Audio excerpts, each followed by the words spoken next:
อะระหังสัมมาสัมพุทโธภะคะวะพระผู้มีพระภาคเจ้าเป็นพระอรหันต์ดับไฟกิเลสไฟทุกสิ้นเชิงตรัสรู้ชอบได้โดยพระองค์เอง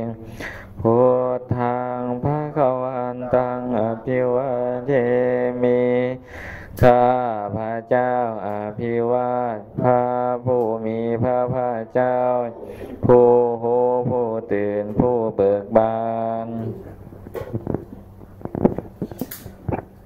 สวากขาโตภะคะวะตาธัมโมพระธรรมเป็นธรรมที่พระผู้มีพระภาคเจ้าตรัสไว้ดีแล้วธัมมังนามัสสามิข้าพระเจ้านามัสการพระธรรมสุปฏิปันโนภะคะวะโตสาวกสังโฆพระสงฆ์สาวกของพระผู้มีพระภาคเจ้าปฏิบัติดีแล้วสังฆังนะมามิข้าพระเจ้านอบน้อมพระสงฆ์หันทำไมยังมีเฉพาะคนที่มีเจ้าหนี้น้อยเจ้ากรรมนายเวรน้อยหันก็มาหาเฮา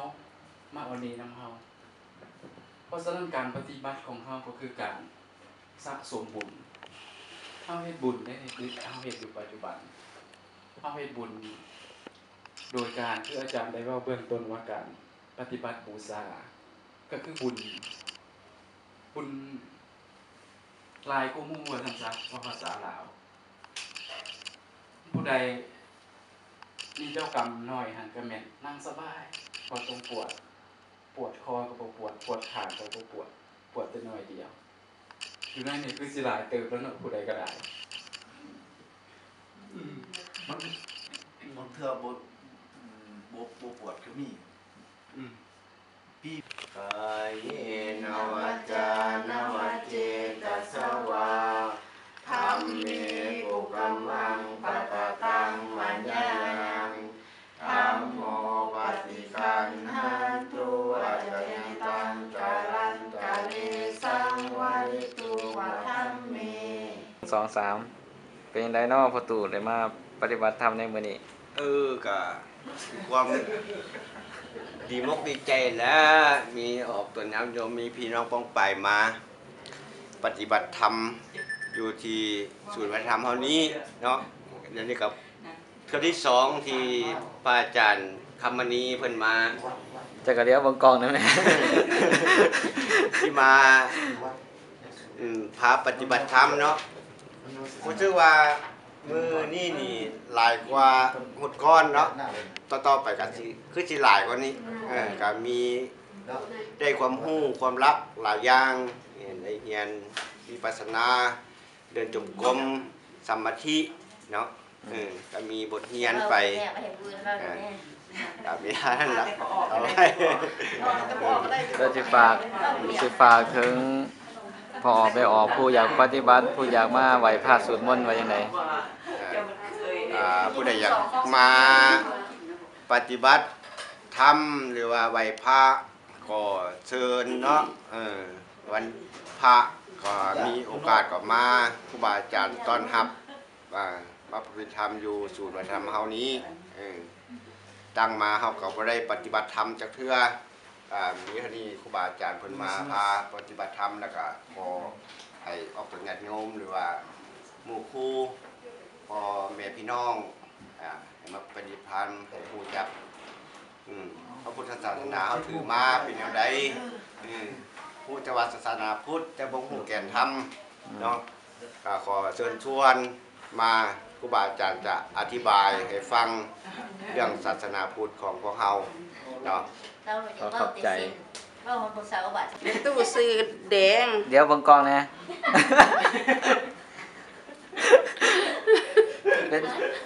เป็นยังไงรู้สึกได้ไรมาปฏิบัติธรรมดีใจร้ายแล้วก็ไม่ยังได้เลย แล้วก็ยังรู้สึกดีใจเลย รู้สึกดีใจที่ได้มาเทื่อนี้ก็เป็นเทื่อทำอีท แม่นล่ะ บ่เคยได้มาจากเทื่อ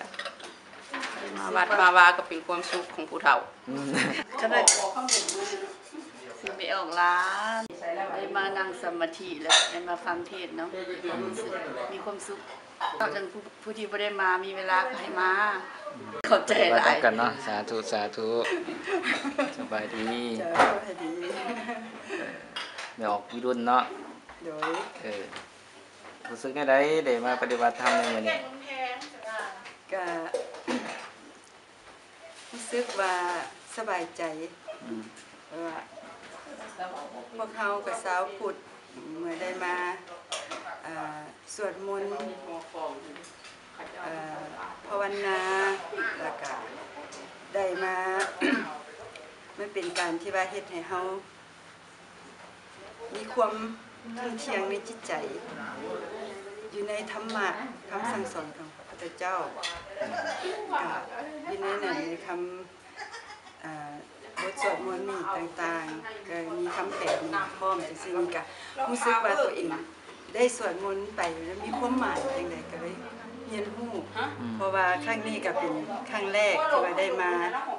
ปฏิบัติธรรมโดยที่ว่ามีคำแปลคำหยังพร้อมแต่ว่าเฮ็ดให้เราต้องรู้ในความหมายมันลึกซึ้งว่าเขาได้เฮ็ดหยังไปแล้วก็เป็นการแผ่เมตตาแก่เจ้ากรรมนายเวรเขาที่ว่าได้กระทำผิดไปโดยที่ว่าตั้งใจหรือบ่ตั้งใจนี่ต่างๆนี่คือว่าเฮ็ดให้เราสบายใจแล้วก็มีความดีใจหลายแล้วก็อยากให้มีจังซี่คืออาจารย์ได้มีแผนการทุกๆวันศิลป์จังซี่คันน้อยกับท่านท่าว่ามาได้ก็อยากมาทุกๆโอกาสทุกๆครั้งทุกโครงการเพื่อสร้าง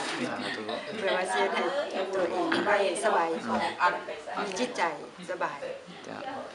เขาได้ซื้อวีรวันแต่ทั้งญาติพี่น้องอยู่ญี่ปุ่นกับห้องกันแม่โบคันว่าแม่โบแล้วค่ะเจ้ากับผู้จาง เป็นจังไดมีความรู้สึกจังไดได้มาไหว้พระสวดมนต์ปฏิบัติธรรมภาวนาในมื้อนี้ ก็รู้สึกแบบว่าสบายใจในชีวิตของขน้อยก็เกิดมาเป็นครั้งแรก เฮาก็มาพ้อเทื่อทำอีก อายุก็50กว่าปีแล้วเป็นครั้งแรก ครับ เป็นครั้งแรกในชีวิตแล้วก็ที่ประสบการณ์แบบนี้ก็อายุตัวเองก็พอสมควรที่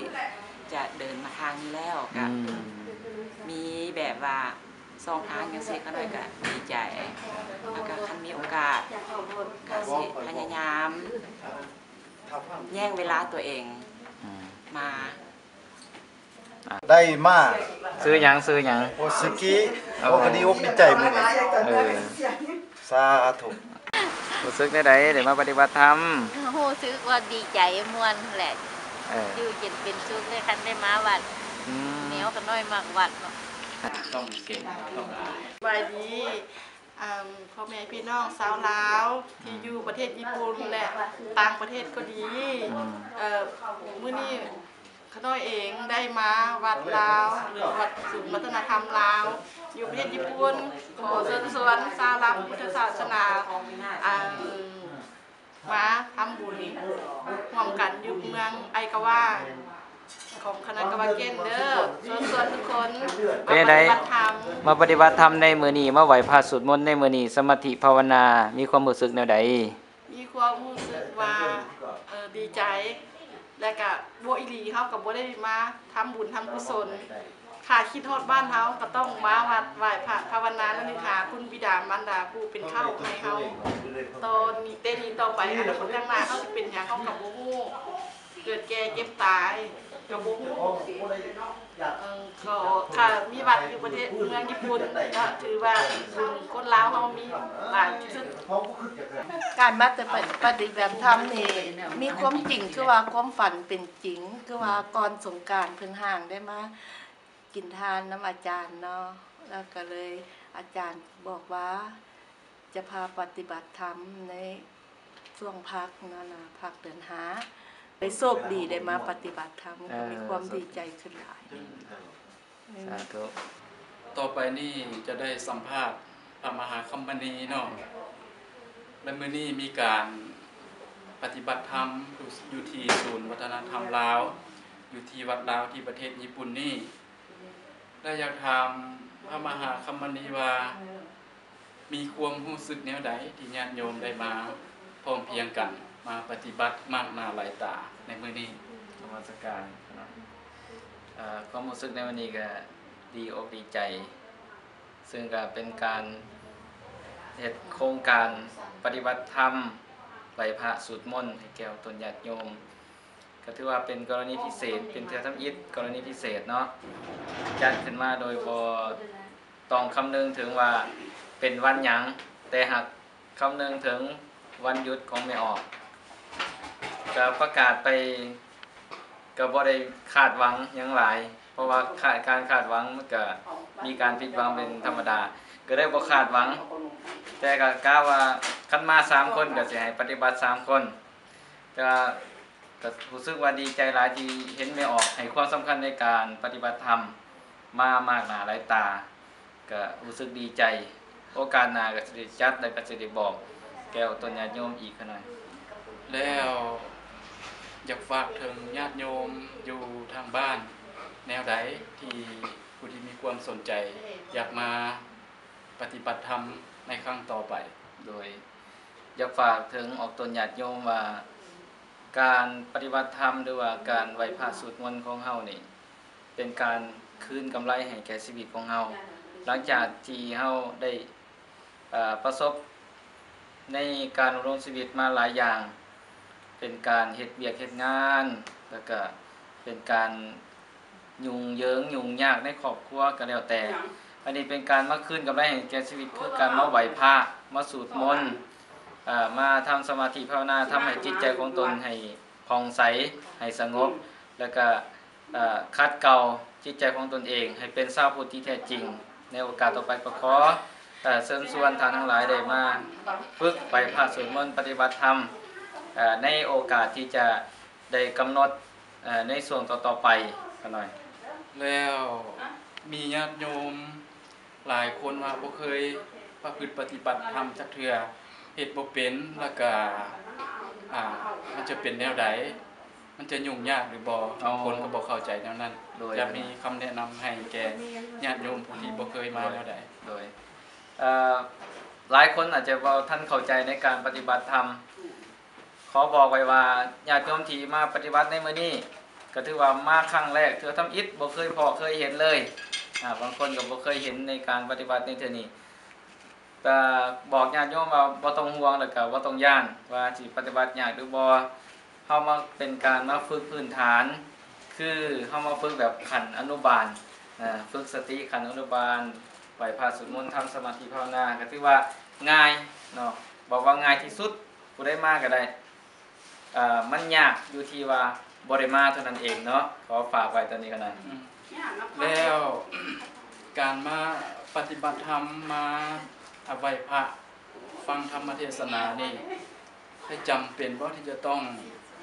รักษาศีล8แล้วก็ใส่ชุดขาวแล้วก็นอนค้างคืนหรือว่ามีกิจกรรมหลายสิ่งหลายอย่างที่จะเฮ็ดในกรณีนี้เนาะยกเว้นแต่ว่าเฮาตั้งใจที่จะมารักษาศีล8โดยเฉพาะอันนี้นี่ก็ต้องรักษาศีล8แต่ว่าโครงการปฏิบัติธรรมของเฮาไหว้พระสวดมนต์ของเฮานี่เป็นโครงการง่ายๆใส่สุดธรรมดามากก็ปฏิบัติได้และให้รักษาศีล5ก็คือรับศีล5ในมื้อนั้นปฏิบัติในส่วนกลางเว้นก็ได้เนาะการปฏิบัติธรรมนี่ง่ายๆบ่จำเป็นในเรื่องการว่ารักษาศีล8หรือว่ารักษาศีล5แต่ว่าข้อสำคัญก็คือการรักษาจิตใจของเฮาและอยู่ในนี้เพิ่นก็สิให้ศีล5อยู่แล้วคั่นน่ะแล้วสำหรับผู้ที่จะมาจะต้องเตรียมการอันใดที่จะมาปฏิบัติในโอกาสต่อไปในโอกาสต่อไปเอาตนญาติโยมผู้ที่จะมาปฏิบัติธรรมให้เตรียมอันดับที่1เนาะเตรียมกายให้พร้อมเตรียมใจให้พร้อมบ่ต้องมีความกังวลทั้งบ้านทั้งเรือนและสิ่งของต่างๆก็เอามาพอสมควรที่เฮาจะมาใช้อยู่ในประจำของเฮาบ่ว่าเป็นยาบ่ว่าเป็นหยังแน่นะคันว่ามาช่วงเช้ามาถวายเพลก็เตรียมภัตตาหารหวานข้าวมา รือว่าญาติโยมท่านใดสิมาเตรียมดอกไม้ธูปเทียนมาไหว้พระเพื่อที่จะเป็นเครื่องสักการะบูชาก็แล้วแต่หรือว่าท่านที่อยากจะมาถวายสิ่งของต่างๆก็เตรียมมาก็ได้